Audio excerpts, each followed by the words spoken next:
नमस्कार दोस्तों, आप सभी लोगों का स्वागत है आपके अपने चैनल सूरज के क्लासेस में।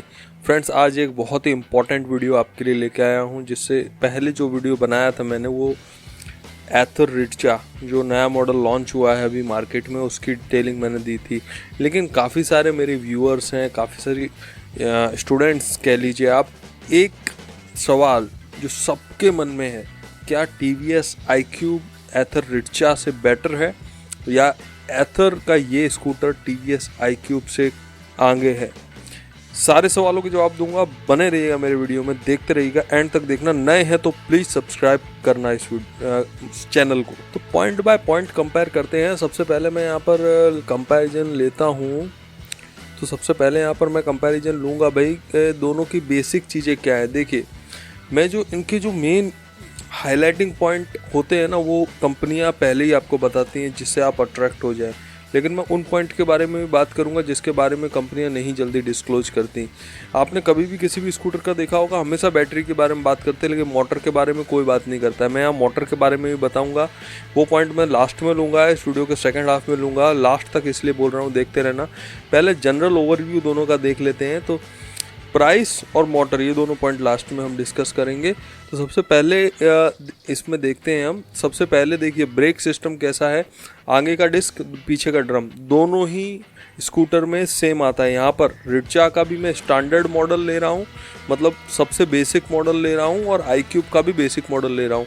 तो ये चीज़ आप ध्यान रखेंगे, दोनों के बेसिक मॉडल को कंपेयर कर रहा हूँ, क्योंकि मैं मानता हूँ जितने भी लोग हैं उसमें से 80% लोग बेसिक मॉडल ही खरीदते हैं, क्योंकि वो सफिशिएंट रहता है। फिर आपको ज़्यादा हाई फाई फीचर चाहिए, उसके लिए आप जा सकते हैं, लेकिन बेसिक मॉडल से भी आपको सारी क्लैरिटी मिल जाती है कि आपको किस स्कूटर में जाना है। तो देखिए, बेसिक मॉडल हो या फिर हाई मॉडल हो, मोटर और बैटरी सेम रहता है। बैटरी डिफरेंट हो सकता है, मोटर तो ऑलमोस्ट सेम होता है हर एक कंपनी के व्हीकल में, फिर वो कोई भी मॉडल में आप जाएँ। तो यहाँ पर देखिए, ब्रेकिंग सिस्टम मैंने बता दिया। फ्रंट का जो आगे का ब्रेक है वो डिस्क रहता है, पीछे का ड्रम रहता है। दोनों के व्हील बेस की बात करूँ तो करीबन सेम, मतलब कि दोनों 12 इंच के टायर ही आपको यहाँ पर मिलते हैं। चार्जिंग टाइम की अगर हम बात करें तो चार्जिंग टाइम में थोड़ा सा डिफरेंस यहाँ देखने को मिलता है। रिक्शा में आपको 0 to 80% जाने के लिए 6.5 घंटे का टाइम ये ले लेगी, और यहाँ पर TVS iQube 4.5 घंटे में 0 to 80% चार्ज हो जाती है। बात करें रेंज की, तो 123 किलोमीटर की रेंज ये यहाँ पर रिडचा आपको देती है, कंपनी बताती है, और 100 किलोमीटर की रेंज TVS iQube देती है, ऐसा कंपनी क्लेम करती है। एक्चुअल रेंज भी मेरे ख्याल से इतनी ही होगी, थोड़ा बहुत 10-20 का डिफरेंस रहने वाला है। स्टार्टिंग की बात करें, दोनों में पुश बटन आपको स्टार्टिंग के लिए दिया जाता है।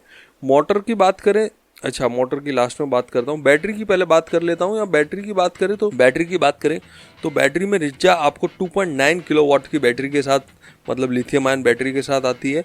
TVS iQube 3.4 kilowatt lithium ion की बैटरी के साथ आती है। लेकिन बैटरी की जो कैपेसिटी है उससे आप जज नहीं कर सकते गाड़ी का माइलेज, क्योंकि वो मोटर की एफिशिएंसी पे भी डिपेंड करता है। तो वो कैसे, वो मैं लास्ट में आपको बताऊंगा। ठीक है, ब्रेक के बारे में मैंने बता ही दिया। टॉप स्पीड के बारे में बात करें तो टॉप स्पीड 80 किलोमीटर यहाँ पर मिल जाती है रिडचा में, एथर के रिडचा में, और TVS iQube में 78 किलोमीटर मिलती है। हालांकि iQube के टॉप मॉडल में आई थिंक 80 किलोमीटर भी मिल जाती है।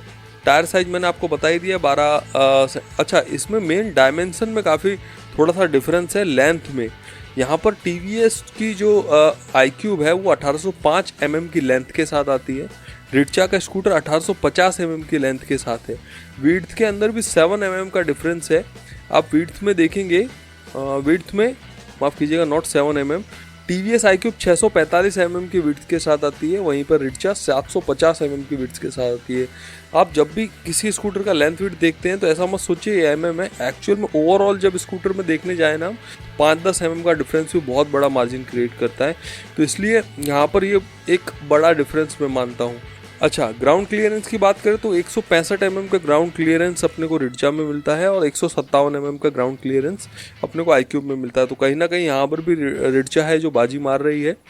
कर्व वेट की बात करें तो 119 किलो का इसका वेट है, 117 किलो का अपना TVS iQube का है। रिडचा यहाँ पर 2 किलो उससे ज़्यादा हैवी है।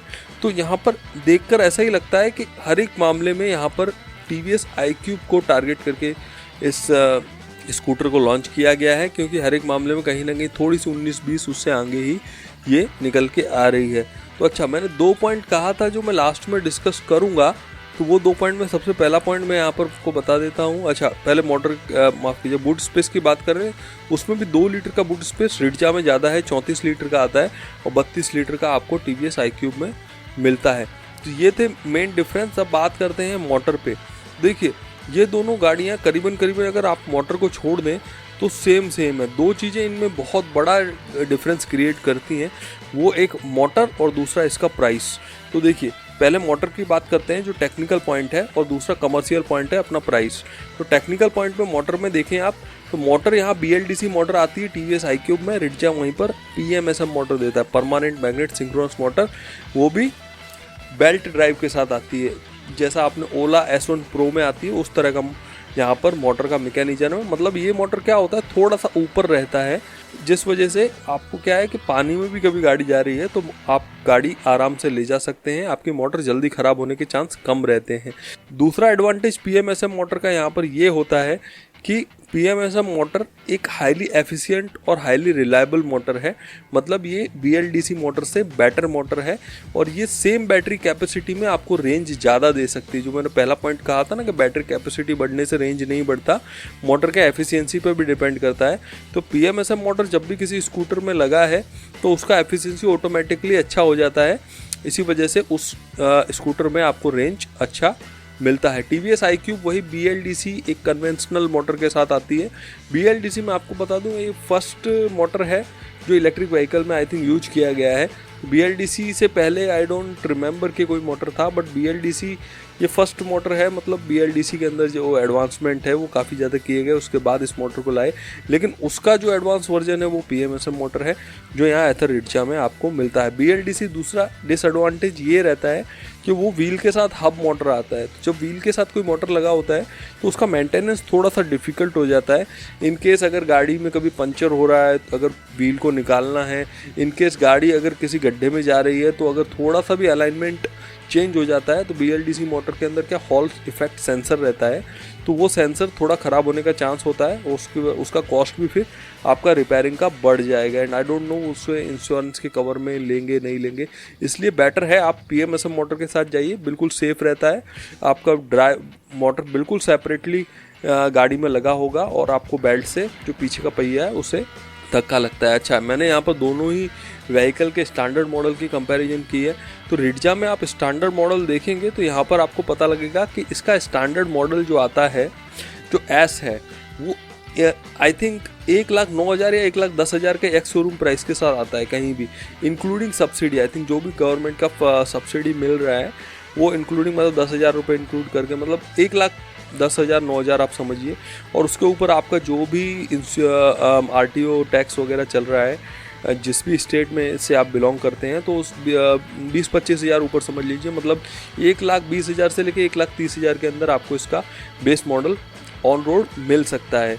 वहीं TVS iQube की बात करें तो इसका भाई एक्स शोरूम प्राइस ही इतना ज़्यादा है कि आप इसे लेने के बारे में मतलब क्या ही सोचेंगे, क्योंकि एक्स शोरूम प्राइस ही इसका ऑलरेडी 1,47,000 है, और सेंट्रल सब्सिडी भी उसमें से काट दें तो 1,37,000 के आसपास इसका एक्स शोरूम प्राइस आता है। और उसमें अगर और किसी स्टेट से आप बिलोंग करते, चलिए 10,000 और सब्सिडी भी का तो भी 1,27,000 होता है। उसके ऊपर अगर 20-25 हज़ार देना है तो 1,50,000 से लेकर 1,60,000 रुपये तक की कॉस्ट यहाँ पर आपको देनी पड़ती है, only for the standard model. जो एक 20-25 हज़ार का गैप दोनों गाड़ियों में क्रिएट हो रहा है वो एक्चुअली जस्टिफाइबल नहीं लग रहा मुझे, क्योंकि रिडजा जहाँ पर अच्छे फीचर्स अच्छी मोटर के साथ आती है, अच्छे मतलब जो एडवांसमेंट है एक लेटेस्ट टेक्नोलॉजी के साथ आ रही है, वहीं पर TVS iQube एक कन्वेंशनल BLDC मोटर के साथ आ रही है, और उसका प्राइस भी भाई इतना ज़्यादा है। तो यहाँ पर भी मैं अगर पॉइंट भी देना चाहूँ तो एथर रिडजा को 10 में से मैं 9 नंबर दूंगा, और TVS iQube को 10 में 7 दूंगा। बाकी भाई मैंने जो कंपैरिजन देना था मैंने आपको बताया कौन सा व्हीकल आपके लिए बेटर हो सकता है। मेरा ये सजेशन रहेगा कि इलेक्ट्रिकल व्हीकल्स में अभी काफ़ी सारे एडवांसमेंट होने हैं, और भी बेटर स्कूटर्स आएंगे। अगर आप वेट कर सकते हैं तो एटलीस्ट 6 से 8 महीनों का वेट कीजिए, क्योंकि अभी सुजुकी एक्सेस इलेक्ट्रिक भी आने वाला है, उसके अलावा होंडा इलेक्ट्रिक भी लॉन्च होने की तैयारी हो रही है। उसके अलावा भी बहुत सारी कंपटीशन मार्केट में आप देखेंगे, इसलिए ये स्कूटर्स 1 लाख के नीचे अच्छी क्वालिटी में और अच्छे ब्रांड से आना शुरू हो जाएंगे। ये मेरा एंटिसिपेशन है इलेक्ट्रिक स्कूटर के मार्केट को। तो इसलिए अगर आप वेट कर सकते हैं तो करिए, अदरवाइज अभी के टाइम पे TVS iQube से एथर रिचा एक बेटर ऑप्शन है। Thank you so much video देखने के लिए। मिलता हूँ नेक्स्ट वीडियो में, तब तक के लिए जय हिंद, वंदे मातरम।